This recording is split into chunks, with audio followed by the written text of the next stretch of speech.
Chicago had always been a city of noise, honking taxis, rushing trains, sirens slicing through the evening air. Yet inside the Mercer apartment on the 27th floor, everything felt muted. The refrigerator hummed softly, the air purifier clicked every few minutes. Beyond that, silence stretched like an invisible curtain between two people who were once inseparable. Daniel Mercer sat at the small dining table, a mug of untouched coffee cooling near his elbow.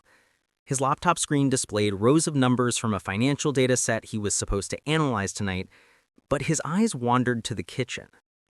Elena stood by the counter, tying her hair into a loose knot as she packed her camera lenses into a hard-shell case.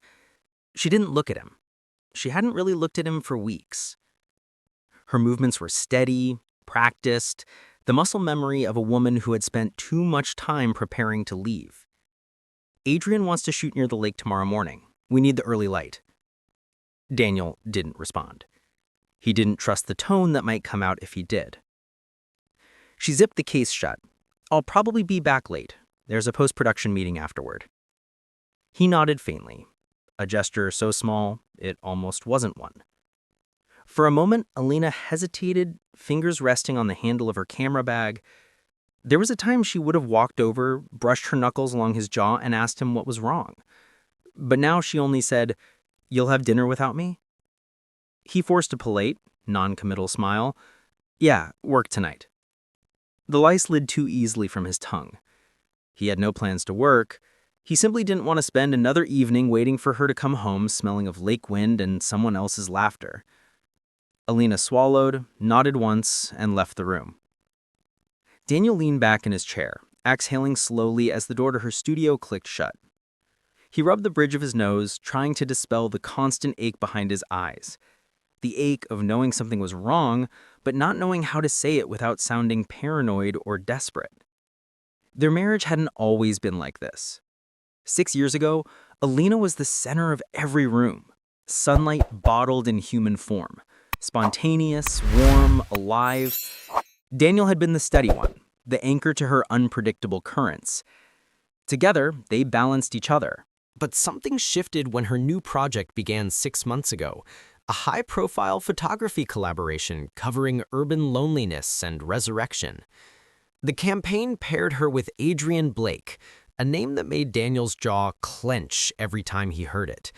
Adrian, with his vintage cameras, 1,000-watt smile, and a past relationship with Yelena that she always called complicated, though she never explained why. Daniel told himself he wasn't jealous. But jealousy wasn't the right word anyway. It was fear. Fear of being replaced by someone who understood her world better.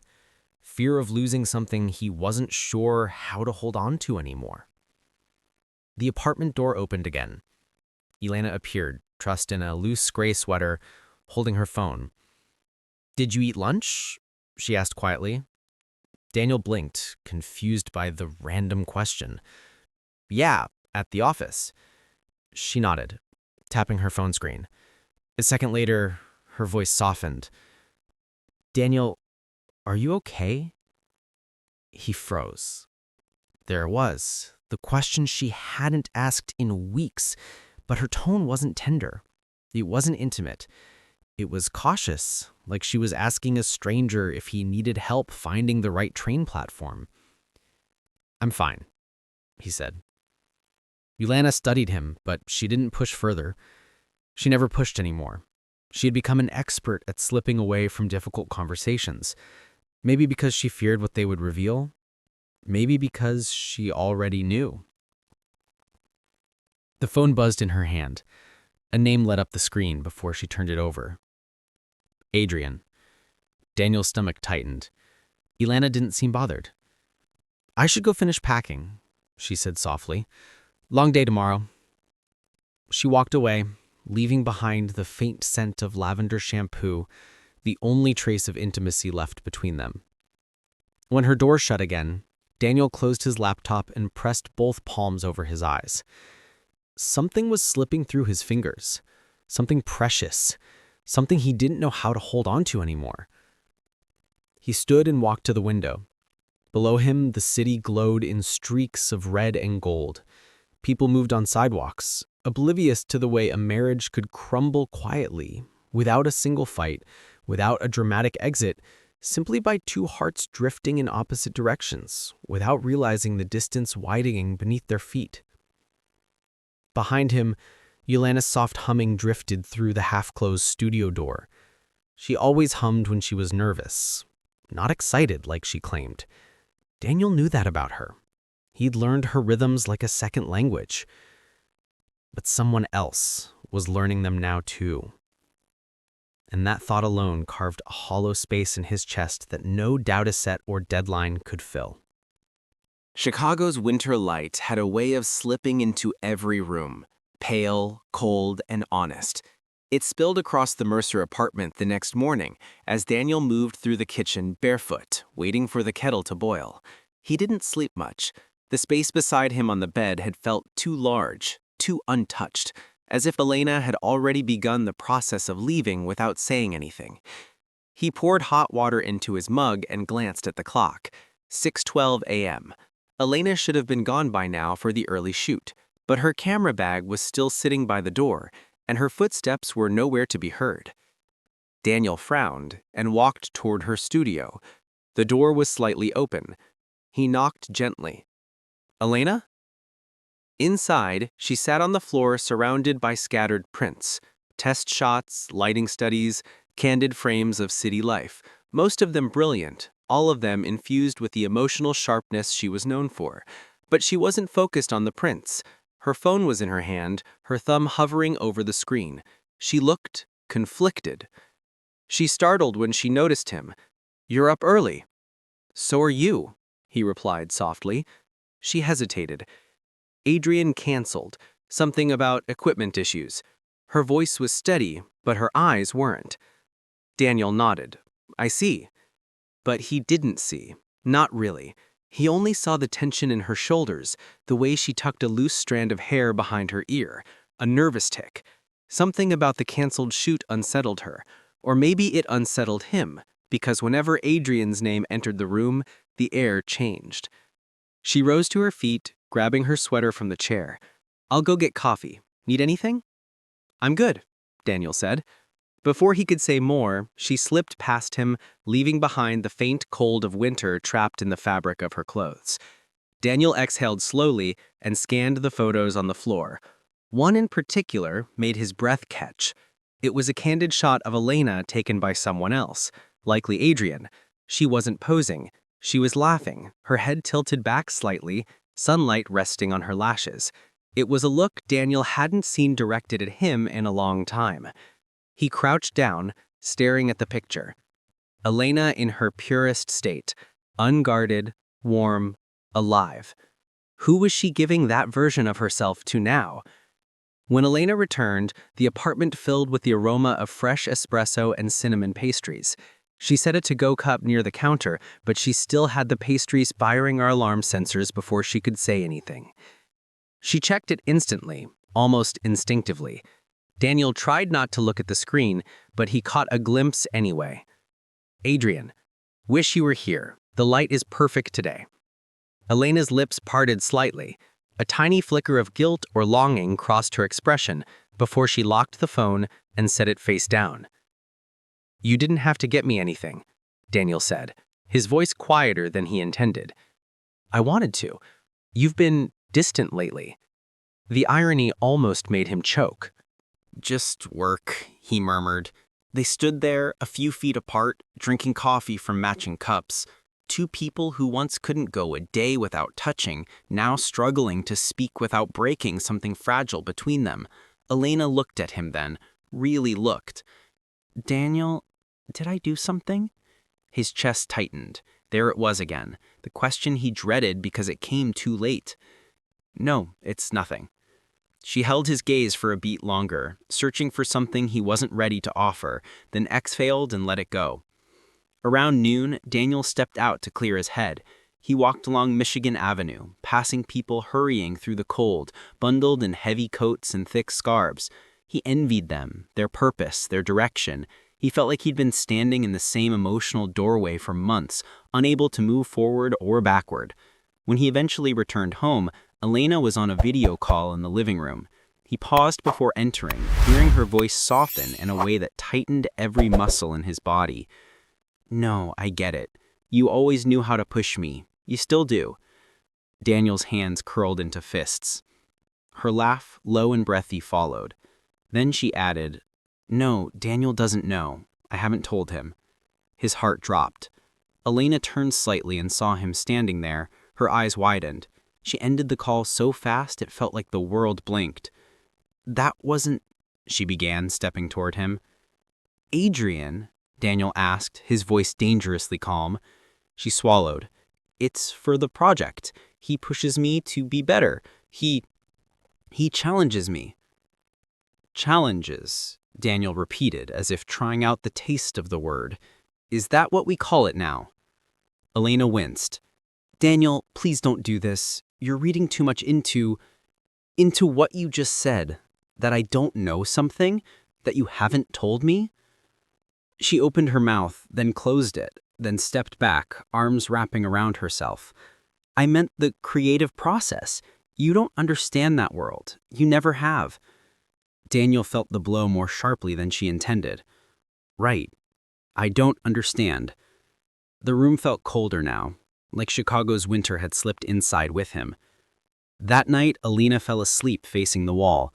Daniel lay awake, staring at the ceiling, counting the cracks in the paint as if mapping the fractures of their marriage. At 2:14 a.m., her phone buzzed again. She didn't wake. Daniel didn't touch the phone. He didn't need to. A second notification lit the screen. "Adrian, I miss our late-night talks." Daniel closed his eyes as the truth settled deep inside him like winter frost, quiet, inevitable, and devastating. This wasn't paranoia anymore.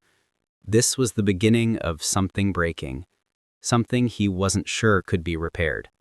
The next morning arrived with a thin gray light that barely filtered to the blinds, the kind of light that made everything look softer, quieter, easier to ignore.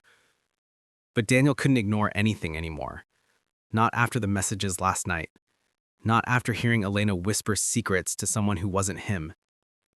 He moved around the apartment like a guest, not a husband, careful not to wake her. Elena slept curled toward the wall, the blanket barely covering her shoulder. Her hair spilled messily across the pillow, the way it always did when she was anxious. He watched her for a moment and felt something heavy settle in his chest. A grief for something that wasn't gone yet but was slipping away all the same. He turned from the bedroom and went to the kitchen. The coffee machine sputtered to life, its mechanical rhythm echoing in the stillness. Daniel leaned on the counter, staring at the empty living room, thinking about the years they'd spent filling this space with little rituals, shared playlists on weekend mornings, cooking attempts that usually ended in smoke alarms, movie nights where Elena always fell asleep before the climax. Now the apartment felt like a museum of a life they used to share. By the time Elena woke, he was already dressed for work. She walked out rubbing her eyes, her voice groggy. "You're leaving early?" "Yeah," Daniel said softly. "Lots to do today." Another lie. Elena nodded slowly. "Okay, I'll text you later." He wanted to say yes. He wanted to pretend. Instead, he gave a small, tired smile and walked out. At the office, Daniel couldn't focus. The spreadsheets blurred. The cursor blinked at him like a taunt. Every thought ran back to Elena, to Adrian, to the tightening in his chest that had become his constant companion. Around noon, he closed his laptop and left early. He didn't tell anyone why. Maybe he didn't know why. Or maybe he knew exactly why. Because he was done guessing, done hoping, done pretending this erosion was just in his head. The elevator ride to their apartment felt slow, suffocating. When he opened the door, the apartment greeted him with its usual silence. Elena wasn't home. Her shoes were gone, her camera bag was gone. Daniel walked into her studio. The sunlight slanted across the floor, illuminating piles of prints, open notebooks, half-filled memory cards scattered like fragments of her mind. He hesitated before sitting at her desk, his fingers brushing the edge of her laptop. She had left it open, a careless mistake she rarely made. The screen glowed. A folder minimized in the corner. Project, Urban Souls, private. Password protected. Daniel stared at it, pulse rising.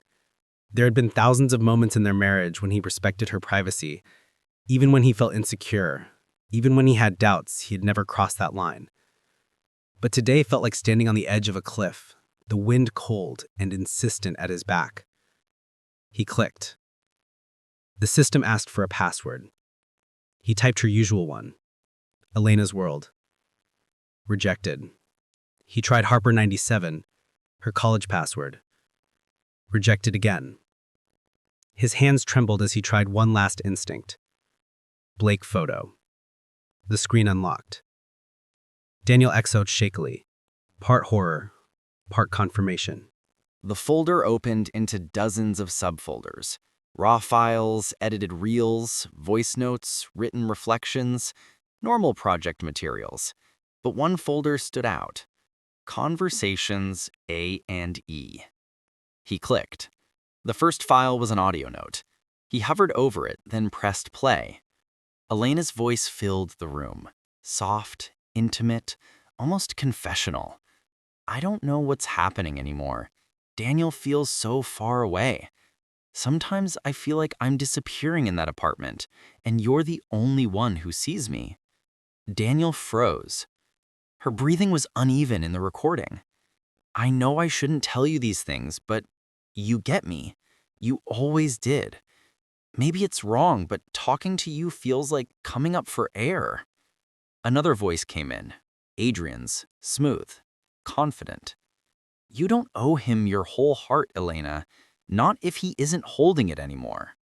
Daniel's chest tightened until he had to grip the desk. The next files were screenshots of messages. Adrian, I miss the old you. Elena, I miss her too. Adrian, you used to dream so loudly. Elena, I still do. Just not with him, I think. Daniel blinked hard, vision blurring. The words stabbed deeper than any physical betrayal could have. He clicked another file, a drafted, unsent message from Elena to Adrian. Do you ever think we chose wrong? That was when Daniel had to stand, had to breathe, had to move away from the desk before he shattered. He stumbled to the living room, feeling as though the walls of the apartment had shifted inward. His hands shook violently. His heartbeat echoed in his ears. The betrayal wasn't a single wound. It was dozens of tiny ones, inflicted slowly over months. He thought it would be the idea of physical intimacy that destroyed him. But it wasn't. It was this. The sharing of the private, the sacred, the quiet moments that had once belonged only to them. Elena hadn't just given Adrian pieces of her heart. She had given him pieces of Daniel, too. Memories they built. Secrets he entrusted to her. Dreams they whispered at night when the world felt small enough to hold. The kettle clicked softly from the counter, unaware of his unraveling. Daniel pressed a hand to his mouth, a tremor running through him. He felt grief, yes. Anger, yes. But above all, a hollow, echoing loss. The kind you feel when someone takes something you can't ever get back. He didn't know how long he stood there before the front door opened. Elena walked in, cheeks flushed from the cold. Daniel, why are you... She stopped as she saw his face. The silence between them was instant, sharp, suffocating. Her eyes dropped to his trembling hands, then to the slightly open studio door behind him, then back to him. A thin breath escaped her lips. Daniel, what did you do? He raised his head, meeting her eyes for the first time in what felt like years. His voice was quieter than she had ever heard it. Elena, tell me, what exactly did you give away? Her mouth parted. No sound came out. Because she knew. Because he knew. Because the truth was no longer something they could pretend not to see. Silence had a way of carving itself into the walls. Daniel felt it the moment the question left his lips. Elena stood in the doorway, the cold winter air clinging to her coat, her breath soft and uneven. But she didn't answer. Her eyes flickered, not in denial, not in surprise, but in recognition of a truth she had never meant to face. Daniel stepped back, giving her space to enter. The door clicked shut behind her with a sound that felt final. For a long time, neither of them spoke. Elena removed her gloves slowly, her fingers trembling as she placed them on the table. Daniel watched each movement as if studying the gestures of a stranger. The carefulness, the hesitation, the guilt heavy enough to bend her posture. Finally, she whispered, "Daniel, you went through my files." He didn't flinch. "I did." Her eyes lifted, shining with a mix of hurt and fear. "Do you know how much that violates? Do you know how much that," he pointed vaguely toward her studio, "violated us?" The words hung between them, colder than the Chicago wind seeping through the old windows. Elena closed her eyes, chest rising and falling in a slow, painful rhythm. It wasn't supposed to be like this. Daniel let out a bitter breath. Then what was it supposed to be? She opened her mouth, but the answer didn't come. Instead, she walked past him and set her purse down. The movement was gentle, almost apologetic, as if afraid the air itself might shatter. Daniel followed her with his eyes. "Say something, Elena." She touched the back of a chair, her fingers curling around the wood. "What do you want me to say?" "The truth." Silence, again, heavy, trembling, alive. Elena finally forced herself to meet his gaze, her voice so small he barely heard it. "I never meant to replace you. I never meant to drift." Drift. The word sliced through him. Daniel leaned against the counter, arms crossed to keep himself steady. "But you did." She nodded once, the smallest, saddest motion. "I know." A quiet beat passed, then another. Daniel's voice softened, breaking in the middle. "Why him?" Elena pressed her fingertips to her forehead, as if trying to keep her thoughts from unraveling. "Because Adrian sees parts of me that I thought died years ago. He listens in a way that makes me feel like the world isn't closing in on me." She swallowed. "And I didn't know how to ask you for that without sounding ungrateful or broken." The honesty hurt more than the betrayal. Daniel's voice was almost a whisper. "You shared pieces of your heart with him." "No," she said quickly, stepping forward. "Daniel, not in that way. But you gave him things that belonged to us. Your fears, your dreams, your doubts about us. The version of you that only I used to know." Elena's shoulders wilted, as if the weight of her choices finally settled on her. "I'm sorry. I'm so sorry." He believed she meant it, but apologies didn't unbreak things. They sat across from each other at the dining table, the one they picked out during a summer trip to Minneapolis, back when every choice felt like a shared secret. Now it was just a slab of wood between two exhausted souls. Daniel rested his hands flat on the table. "Did you ever love him?" Elena's entire body shivered. "No," she said quickly. "It wasn't love." "Then what was it?" Her eyes glistened. "Escape." The word echoed in the room, soft, sharp, heartbreaking. An escape from what? From him? From their life? From the woman she thought she had to be? Daniel's throat tightened. "You could have come to me." Elena wiped at her eyes. "I tried, but every time I opened my mouth, you felt so distant, like you were already shutting down on me." His jaw clenched. She wasn't wrong. He had been retreating, working late, avoiding conflict, pretending not to feel the shift between them. He thought distance would keep the peace. He didn't know it was costing them everything. Still, he said quietly, "I didn't run to someone else." Elena looked down. "I know." They remained in silence for several minutes, the afternoon light dimming into pale blue shadows. Outside, car horns echoed through the street. life continuing unaware of their quiet destruction. Finally, Alina whispered, "I didn't sleep with him."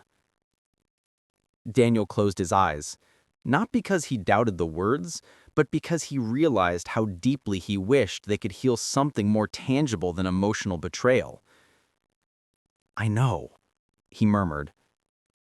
She blinked. "You do?" "Yes," his voice cracked. "Because if you had, you wouldn't be standing here shaking." Elena covered her mouth, tears falling through her fingers. The vulnerability in her posture, the small, trembling frame he once held during storms, nearly broke him. Nearly. But trust, once cracked, didn't mend with tears. Daniel stood, pacing slowly, hands in his pockets. The air around him felt thin. "I need to ask you something." Elena nodded, bracing herself. "Were you planning to tell me?" he whispered. Her silence was the answer. Daniel stared at her, something inside him closing, piece by piece. "I think that's what hurts the most." Elena wiped her face with trembling hands. "I was scared." He nodded. "So was I." She stepped closer. "Do you hate me?" Daniel looked at her, then really looked, at the woman he once built a future with, at the woman who had been his safe place and his undoing, at the woman who now stood afraid of losing the life she had taken for granted. "No," he said finally. "I don't hate you." Her lips parted in relief. "But I don't know how to want you when you gave the most intimate pieces of us to someone else." Elena's breath broke. "Daniel, please." He stepped back. Not with anger, with exhaustion. Night fell slowly over the apartment. They moved wordlessly, brushing past each other with the awkwardness of two people unsure whether they were still married or merely coexisting. Around midnight, Daniel lay awake on his side of the bed, a vast, cold territory, untouched by her. Elena faced the opposite wall, shoulders curled inward, her breath soft and trembling. Between them lay an ocean of words unsaid, an ocean one of them had crossed to reach someone else, and now both of them were drowning in it. The night Ethan finally decided to confront Emma arrived not with thunder or drama, but with an unsettling quiet, like the air before a storm that had been waiting too long to break. Their Seattle home sat in its usual hush, the hum of the refrigerator and the distant rainfall the only reminders that the world beyond their collapsing marriage still moved. Emma had just stepped inside from work, shrugging off her coat.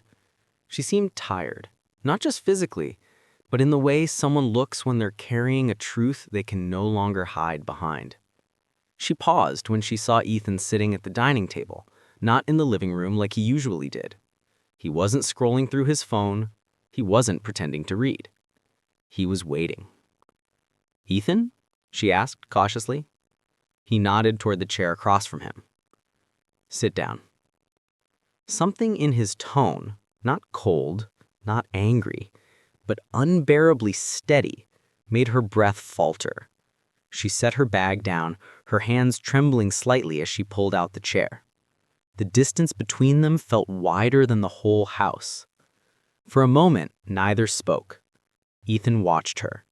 Emma's fingers fidgeted with the nick hem of her sweater. Rain tapped against the windows like a persistent question. Finally, Ethan broke the silence. "I know," he said. Emma's eyes lifted slowly, as if she already knew exactly what he meant, but prayed he meant something else. "No, what?" "That you weren't just consulting someone on the campaign, that you've been seeing someone, and that it wasn't just work." Emma's breath hitched, the color drained from her face. She opened her mouth, then closed it. Her throat bobbed as she swallowed hard. "Ethan?" He raised his hand, not to silence her harshly, but as if he needed to finish the sentence he had been rehearsing silently for weeks. "I'm not here to yell or accuse you. I just need you to tell me the truth. Our truth. Whatever is left of it." Emma's shoulders slumped, and for the first time in a long while, she looked small, like someone who had been holding up a world that was never meant to be carried alone. "It wasn't supposed to happen," she whispered. "I didn't plan any of this, Ethan." "Most affairs don't start with a plan," he replied gently, though his chest tightened at his own words. She let out a shaky exhale and covered her face with her hands for a moment, as if the shame was too much to bear. When she looked back up, tears had begun to gather. "It started months ago," she said. "During the campaign push, I was exhausted, overwhelmed, and her voice cracked. He was someone to vent to, someone who listened without expecting anything." Ethan looked down at the table. He had been that person for her once, long before their schedules diverged and their worlds became separate orbiting moons. "Did he mean something to you?" Ethan asked, not accusing, just searching for a truth he feared. Emma hesitated. "He meant attention, comfort, a place where I felt seen." She wiped a tear that slid down her cheek. "But no, Ethan, not in the way you're thinking. You're my husband. I never stopped loving you." Ethan closed his eyes for a long moment. The sentence should have offered comfort, but instead it twisted inside him. Love was supposed to be a shield, a promise, yet somehow theirs had shattered quietly long before he realized it. "And yet," he said, voice tight, "you gave away something that belonged to us, our trust, our whatever sacredness was left." Emma nodded, tears falling freely now. "I know, and I hate myself for it." The confession wasn't dramatic. It wasn't screamed. It wasn't performative. It was small, broken, devastating in its simplicity. Ethan's voice softened, though the hurt in it was unmistakable. "Emma, was it just emotional?" She hesitated again, a hesitation that told him the answer long before her words did. "No," she whispered, "it wasn't." The room tilted a little. Ethan gripped the edge of the table, grounding himself. Hearing the truth, even expected, was like being punched with every memory of laughter, late-night confessions, and promises he once believed unbreakable.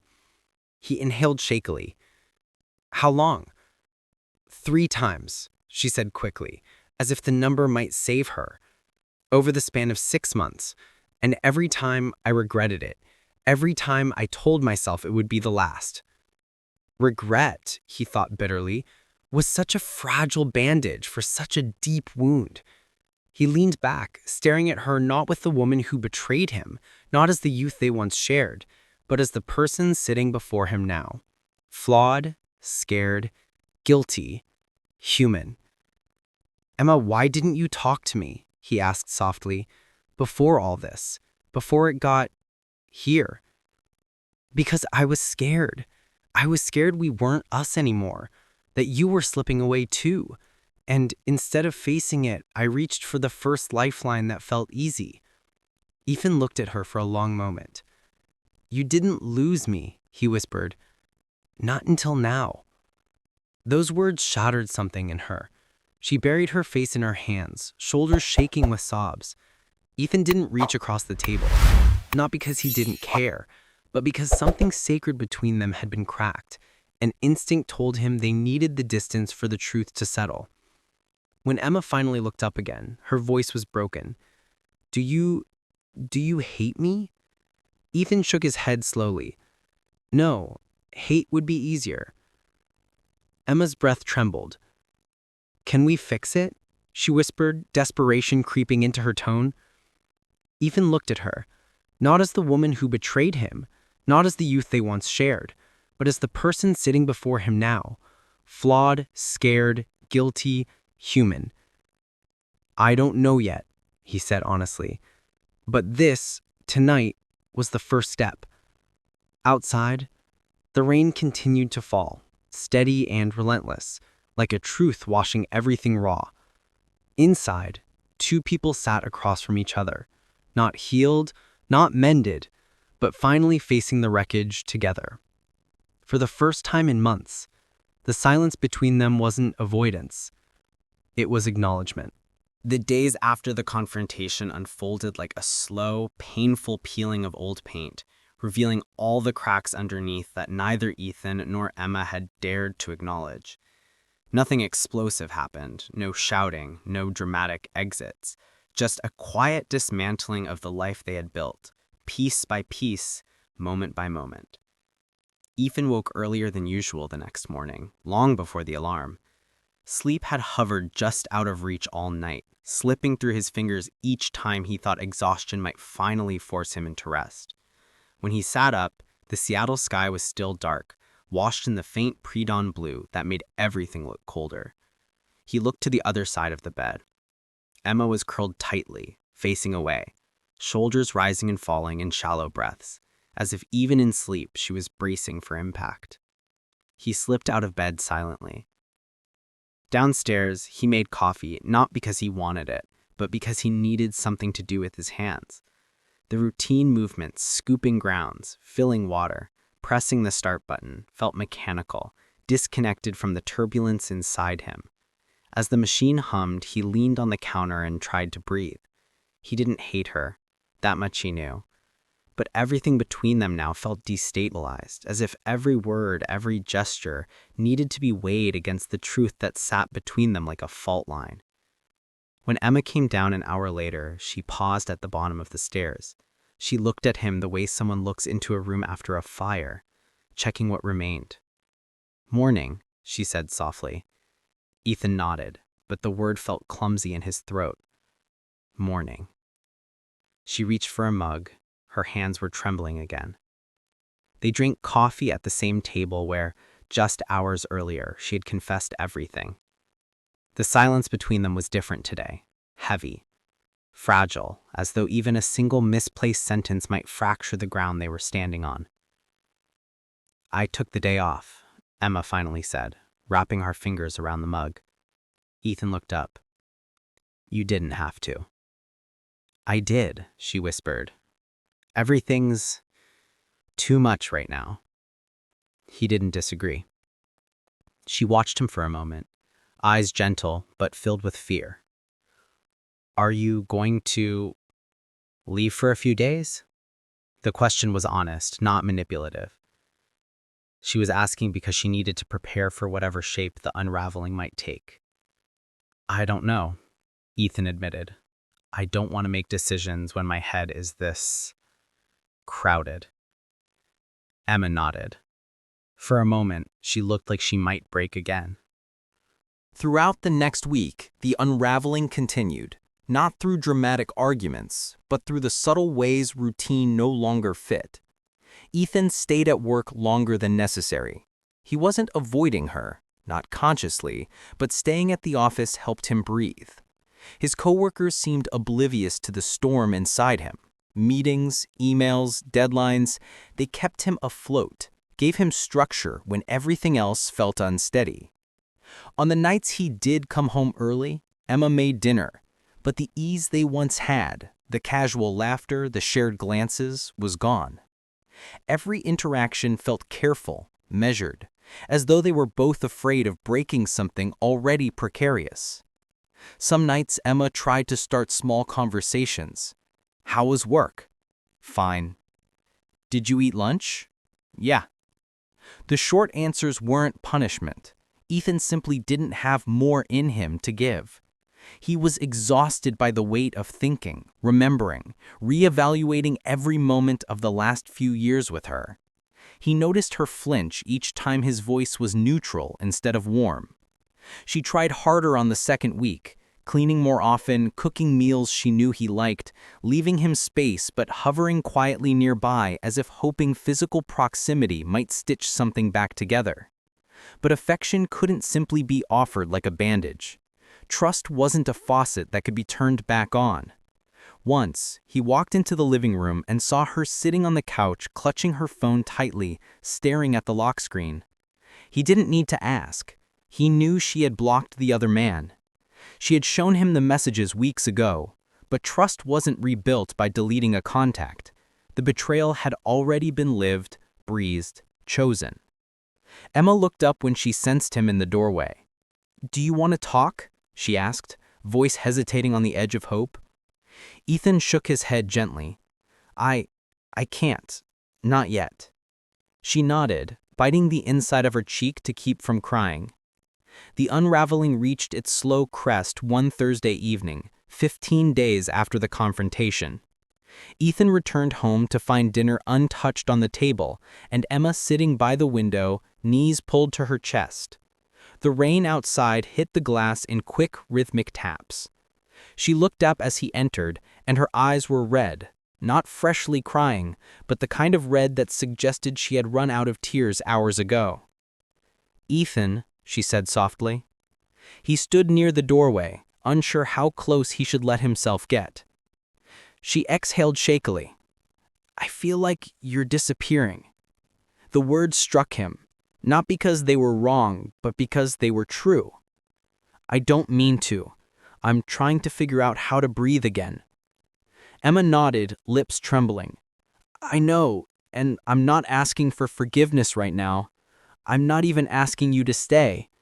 I just want to understand what you're feeling. Not to fix it, just to know." Ethan looked out the window for a long moment before answering. "I feel like the version of us I believed in died before I realized it. And now I'm walking through the ruins, trying to understand what was real and what wasn't." Emma closed her eyes, pained.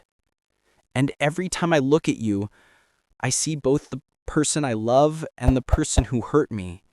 And I don't know how to reconcile that." This time Emma didn't cry. She simply absorbed the words like someone taking a blow she knew she deserved. "I'll give you whatever space you need. Just don't shut me out completely. Not yet. Let me try to be here even if I can't undo anything." Ethan nodded slowly. He didn't promise anything, but he didn't walk away either. There was still a thread connecting them. Thin, frayed, trembling, but not broken. Not yet. And sometimes the unraveling wasn't the end. Sometimes it was the beginning of seeing the truth for the very first time. The third week after the confrontation arrived with an unexpected clarity, an emotional exhaustion so complete that Ethan felt hollowed out. It wasn't numbness. It was the strange calm that comes after too many nights spent overthinking until sunrise. A point where the mind, tired of circling the same pain, finally begins to ask, "What now?" It was Saturday morning. Soft light spilled through the kitchen windows, brushing the countertops with a warm gold. Ethan sat alone at the table, a cup of untouched coffee cooling in front of him. Emma was upstairs, probably awake, probably listening for the sound of him moving, hoping for signs that today might be different. He stared at the mug, the steam fading. He realized he was no longer asking himself whether he could forgive her. He was asking whether he could live with the version of himself that forgiveness would require. And that was a different question entirely. Later that morning, he stepped outside and walked aimlessly through their quiet Seattle neighborhood. The sidewalks were sprinkled with fallen leaves, wet from the previous night's drizzle. Houses stood still, like silent witnesses to the unraveling happening inside his own. He passed couples walking dogs, families loading groceries into cars, neighbors chatting about yard work. Ordinary moments, fragments of lives intact.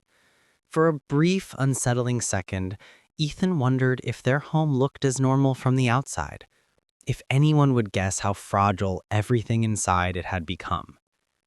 His phone buzzed once in his pocket. A message from Emma. "Whenever you're ready to come home, I'll be here." No pressure, no questions, just a reminder that she existed in the same world he was trying to make sense of. He didn't reply. Not because he didn't care, but because he couldn't offer anything honest yet. That afternoon, he returned home. Emma was in the living room, sitting on the edge of the couch with a folded blanket beside her. She looked up the moment she heard the door close. "Ethan," she said softly. He nodded. "Can we talk?" She straightened, wiping the worry from her expression and replacing it with quiet bravery. "Of course." He sat across from her, not beside her. The distance between them felt intentional, necessary. For a moment, he just looked at her. He needed to see her as she was now, not through the blurred lens of memory. "Emma," he began slowly, "I've been thinking about what comes next." Her breath caught, but she didn't interrupt. "I realized something. I've been waiting for a feeling, for some sudden clarity, some sign to tell me what to do, but that isn't coming."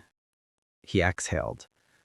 "There's no moment of certainty, no dramatic turning point. There's just me trying to figure out what I can live with." Emma swallowed. "And what can you live with?" He hesitated. "I don't know if I can go back to what we were. Because what we were allowed this to happen. Both of us drifted. Both of us stopped seeing each other until someone else stepped into this space where I should have been." Emma's eyes filled, but she didn't cry. She held herself together, absorbing each word with a quiet strength. "And I don't know if staying means I'll spend years wondering if I wasn't enough." Her voice was barely a whisper. "You were enough, Ethan. I was the one who wasn't." He looked away, pained. "That doesn't make it hurt less." Silence settled again. Delicate, breakable. After a moment, Emma spoke. "Can I say something without you thinking I'm trying to sway you? Say whatever you need." She took a breath. "I'm not asking you to stay because I'm scared of losing you. I'm asking you to consider staying because I believe we might still have something worth rebuilding." Her voice shook slightly. "But only if you want it. Only if you choose it freely." He looked back at her then, not at the woman who betrayed him, but at the woman who had once loved him fiercely, who had laughed with him in cramped apartments and fought for a life they built together. And he saw something else, the possibility of who she could be if they both chose to heal. But the question remained, did he want that? Could he want that? That night, Ethan sat alone in the small office down the hall, the room where he used to edit photos from their road trips and write out plans for their future. The walls still held memories, a picture from their first anniversary, a framed map of the trails they'd hiked across Oregon, scribbled notes pinned near the desk about a project they once dreamed of doing together. The past wasn't gone, but it was distant, like light from a star that no longer existed. Ethan leaned back in the chair, staring at the ceiling. He imagined two possible futures. In one, he left. He packed a suitcase, found an apartment, started therapy alone, and rebuilt himself from the wreckage. It would be painful, hollow, but eventually survivable, perhaps even peaceful with enough time. In the other, he stayed, and they tried. They confronted the pieces of themselves they had neglected. They rebuilt slowly, painfully, deliberately. Not back to what they were, but towards something new. Both paths were steep. Both required courage. But only one path held the possibility, however fragile, of rediscovering what had once held them together. He closed his eyes. For the first time in weeks, his heart whispered something quieter than hurt. Maybe healing wasn't about undoing the past. Maybe it was about choosing what mattered in spite of it. He stood, walked out of the room, down the hall. Emma was on the bed, her back against the headboard, reading, though her eyes clearly weren't following the words. She looked up when Ethan entered. He didn't sit on the edge of the bed. He didn't take her hand. Instead, he spoke 6 words that felt like stepping into a future he couldn't fully see yet, but was willing to try for. "I'm not leaving," he said softly. Emma's breath broke, relief trembling through her entire body. "But this isn't forgiveness. This is a beginning. A choice to see if there's something still here worth saving." Emma nodded, tears finally falling, quiet, grateful, terrified. "Then I'll choose it with you," she whispered. Outside, the night deepened. Inside, their fractured world shifted, still wounded, still unsure, but no longer falling apart. For the first time in a long while, there was a small, trembling hope. Not certainty, but choice. The morning after their choice felt unusually quiet. Rain had given way to a tentative sun, the light slanting through the blinds, casting long, soft stripes across the bedroom. Ethan sat on the edge of the bed, tying his shoes, a gesture so mundane it contrasted sharply with the weight of what they had decided together the night before. Emma stood by the window, sipping coffee from a chipped mug they had bought on a road trip years ago. She was dressed casually, sweater and leggings, but the way she held herself suggested a delicate balance between hope and fear. Ethan watched her, noting the way the sunlight caught the strands of her hair, the subtle tension in her shoulders, and the faint tremor in her hands. She was fragile, she was human, and she was still here. "I'll make breakfast," Ethan said quietly, standing. He moved to the kitchen with careful deliberation, each step measured, as if navigating through a house that had been rearranged while he slept. Emma followed after him, leaning against the counter, silently. They moved in near silence, the kind of quiet that no longer carried blame, but a tentative truce. The next few weeks were nothing like the old rhythm of their marriage. There were no grand gestures of reconciliation, no sweeping declarations of love. Instead, there were small acts of effort. Ethan listened without judgment when Emma recounted a stressful day at work. Emma learned to stop reaching out for comfort in ways that previously endangered their fragile trust. They navigated conversations carefully, respecting boundaries, recognizing that the intimacy they once took for granted had to be rebuilt from scratch. One evening, Ethan found Emma in the living room, hunched over her laptop. A familiar, nervous energy gripped her as she typed. He approached cautiously, sensing that some internal struggle was playing out in the quiet room. "Are you okay?" he asked gently. Emma looked up, surprised by his presence. "Yeah, just trying to finish a report." She paused, then added, "I've been thinking a lot about us." Ethan leaned against the doorway. And I realized something," she said slowly, almost afraid of what she was admitting. "I can't change the past. I can't undo what I did. But I can decide how I move forward, how I show up in our marriage, how I protect what remains." Her voice was steadier now, carrying both remorse and resolve. Ethan studied her, noting the subtle shift in her demeanor. There was no perfection here, only the beginning of accountability. The first bricks laid carefully, deliberately, for a foundation that had nearly crumbled. The city outside continued in its relentless pulse, but within their home, a slower rhythm emerged.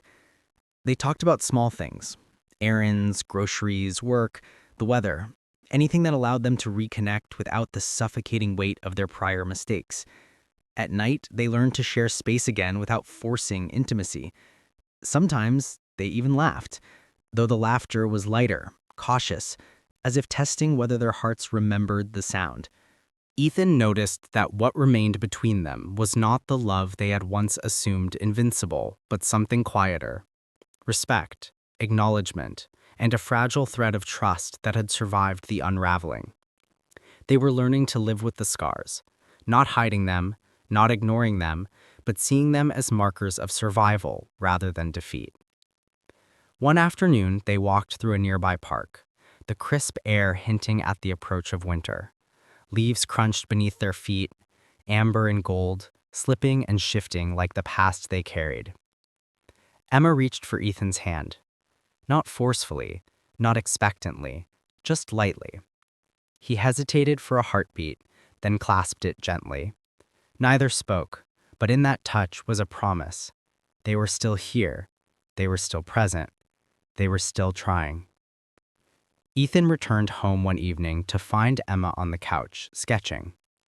The lines on her page were precise but imperfect, mirroring their life together. He watched her for a moment, struck by how ordinary yet profound the scene felt. She looked up and smiled faintly. "You're quiet," she observed. "I'm thinking about how much work this is going to take." She nodded. "I know, but at least we're doing it together." "Together," he echoed. The word felt heavy with meaning. Not the carefree togetherness of the past, but a chosen togetherness, one that required vigilance, honesty, and courage every day. Months passed, and with them came subtle healing.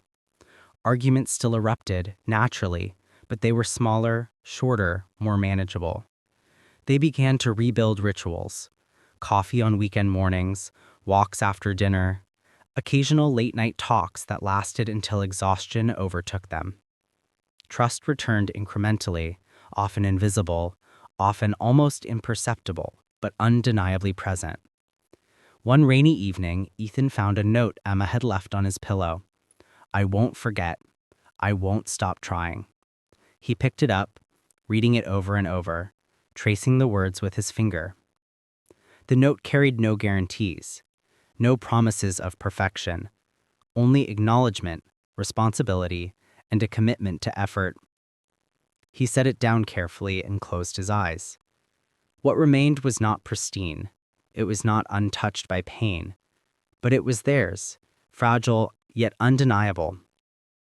He realized then that what remained was enough. Enough to rebuild, enough to hold on to, enough to remind them why they had chosen, despite everything, to stay. The house was quiet again, the soft hum of the city beyond their windows like a distant heartbeat. Ethan and Emma sat together on the couch, feet brushing, hands occasionally touching but never forcing closeness. They were aware always of the scars, of the truth of betrayal, but also aware of something more important, the resilience that comes from choosing each other day after day in spite of the past. In the end, what remained was not the perfect love they had imagined. It was something deeper, forged in the quiet crucible of broken trust and painstaking honesty. It was a love that could endure because it had been tested, scarred, and ultimately chosen. And sometimes they would glance at each other and the world would feel a little less heavy, a little more bearable, because what remained was not lost. It was there, and they were still here, together.